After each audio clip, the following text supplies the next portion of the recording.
Assalamualaikum warahmatullahi wabarakatuh.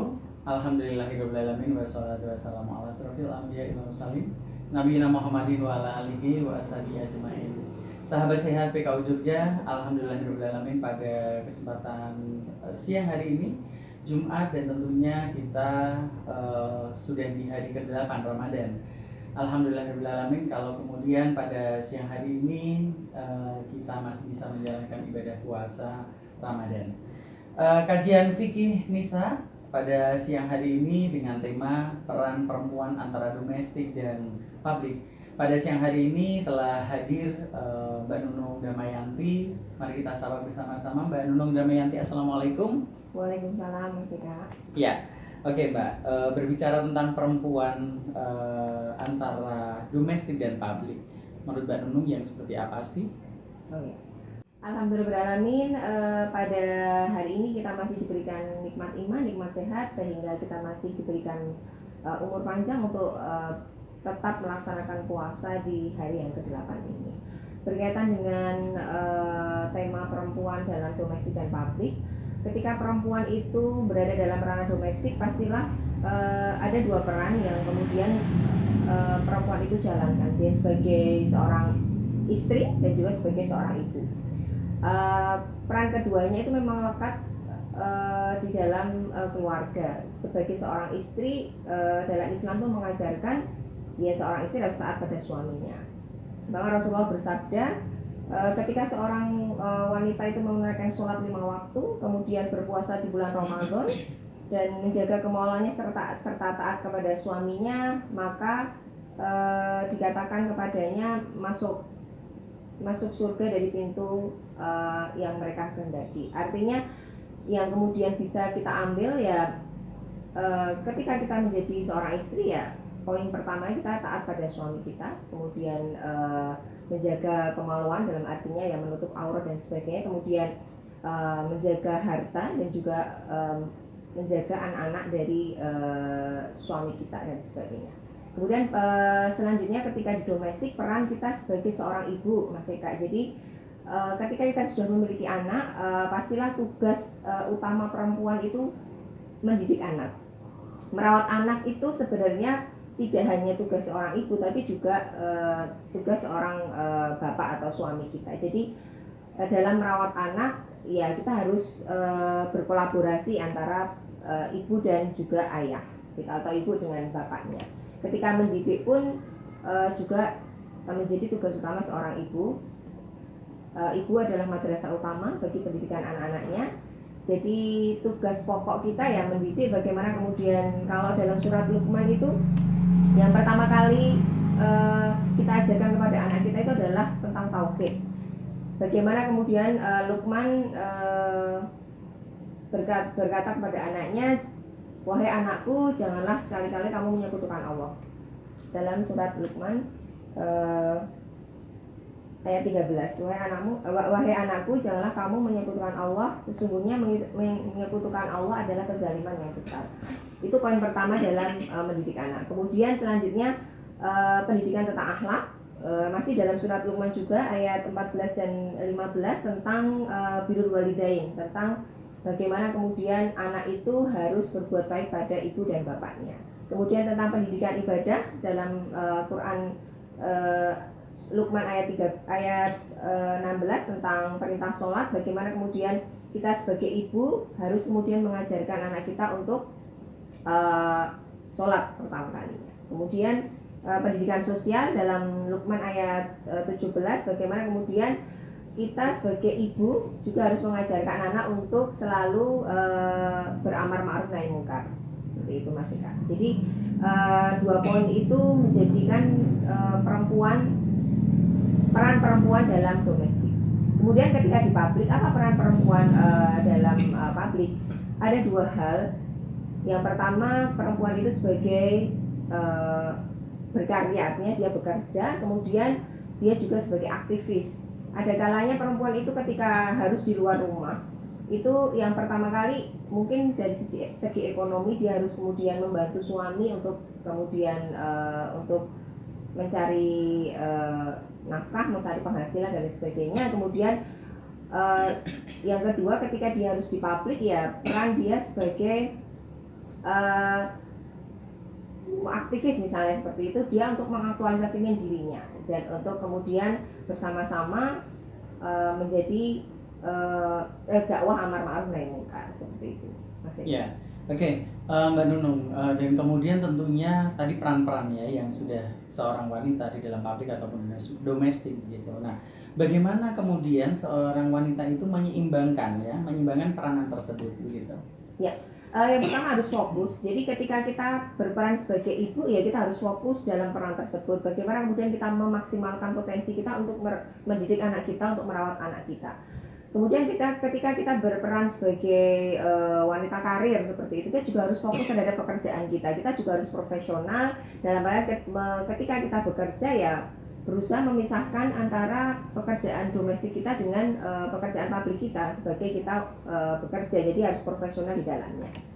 Yang kedua, terlepas dari perempuan itu harus berkarir dan sebagainya, dukungan suami atau dukungan pasangan itu sangat berpengaruh terhadap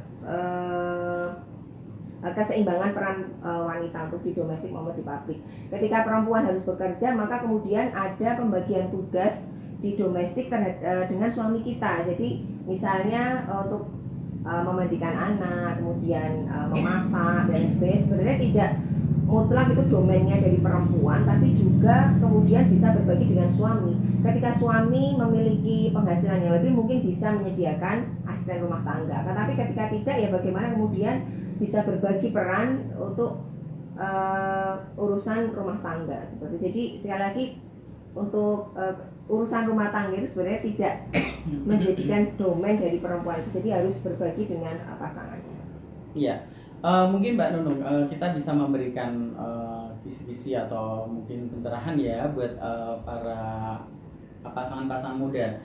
Dan tentunya memang wanita sekarang ini banyak di luar kan, begitu ya. Untuk pasangan-pasangan muda begitu, mungkin bisa memberikan sedikit tipsnya Ya. atau apa nasihatnya ya mungkin Ya. untuk teman-teman atau pasangan muda yang ada di sana. Ya. Yang pertama, sebagai perempuan muslim, pastilah ketika kita harus berkarya, ketika harus bekerja dan sebagainya, ada batasan yang memang tidak harus kita perhatikan. Yang pertama berkaitan dengan hubungan dengan istilahnya lawan jenis atau hubungan dengan teman pekerjaan kita, harus ada batasan-batasan norma-norma atau nilai yang kemudian kita junjung. Jadi menghindari kemudian untuk ikhtilat, berkholwat dan sebagainya dengan teman kerja kita. Kemudian menutup aurat itu jelas menjadi sebuah kewajiban ya ketika kita kemudian harus bekerja. Juga yang terpenting adalah saat kita bekerja itu ada ridho suami untuk kita. Jadi ketika kita keluar rumah, ya minimal harus kemudian suami tahu, izin dan sebagainya, supaya ketika kita bekerja ya suami kita sudah meridhoi kita. Sahabat Sehat PKU Jogja, tadi ada sedikit WA begitu, WhatsApp yang masuk ke kami begitu. Dan bagaimana kemudian Mbak Nunung, peran perempuan ini bekerja itu kan sesuatu hal bukan sebagai karir lagi, mungkin bisa jadi eksistensi Ya. begitu ya. Nah, bagaimana kemudian perempuan, boleh nggak sih sebenarnya perempuan untuk kemudian itu hanya untuk eksistensi begitu itu? Ya sah-sah aja ketika memang kemudian dia memiliki potensi yang harus dia maksimalkan. Misalnya kalau di rumah sakit dia sebagai seorang dokter, dia sebagai seorang perawat, atau dia sebagai bidan, profesi-profesi tersebut sangat menuntut peran perempuan untuk bekerja di sektor publik di rumah sakit. Tidak memungkini memang kemudian masih ada dominasi laki-laki di sektor publik. Ketika peran perempuan atau potensi perempuan itu sangat dibutuhkan publik, ya sah-sah saja kemudian dia harus kemudian menunjukkan eksistensinya. Saya sebagai seorang perawat, saya sebagai seorang bidan, saya sebagai seorang dokter, yang itu dibutuhkan oleh masyarakat, oleh umat. Masyarakat kaum perempuan seperti itu lebih nyaman mungkin ketika berobat dengan dokter yang perempuan, dengan perawat yang perempuan, dengan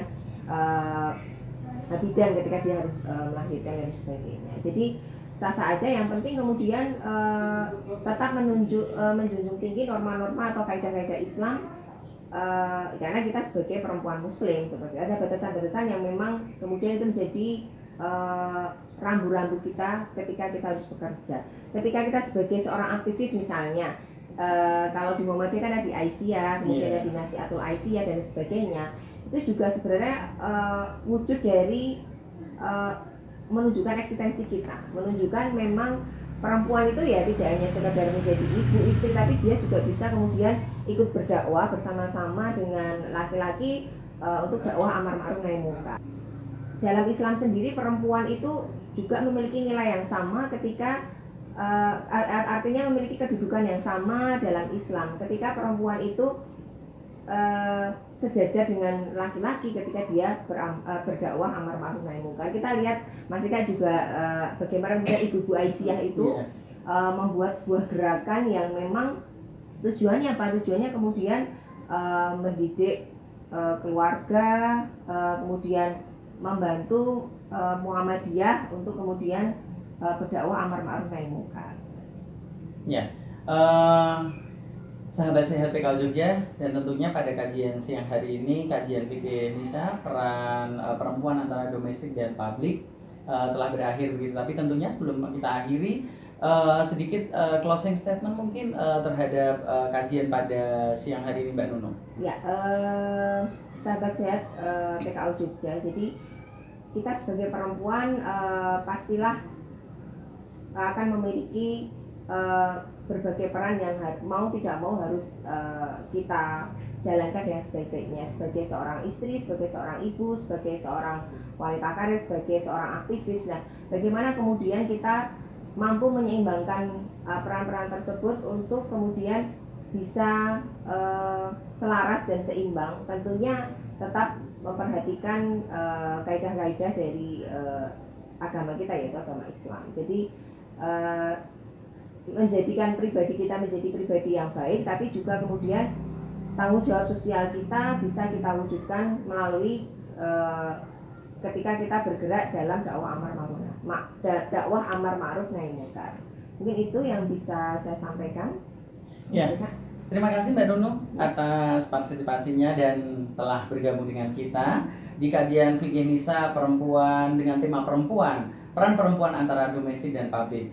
Dan tentunya sahabat sehat PKU Jogja, kajian dengan tematik nanti di kajian fikih Nisa begitu akan kita sampaikan di beberapa pertemuan berikutnya. Dan tentunya terima kasih sekali lagi atas atensi sahabat sehat PKU Jogja, dan terima kasih sekali lagi Mbak Nunung Damayanti. Semoga nanti kita bisa bertemu lagi di dalam acara kajian kajian fikih Nisa di lain waktu begitu.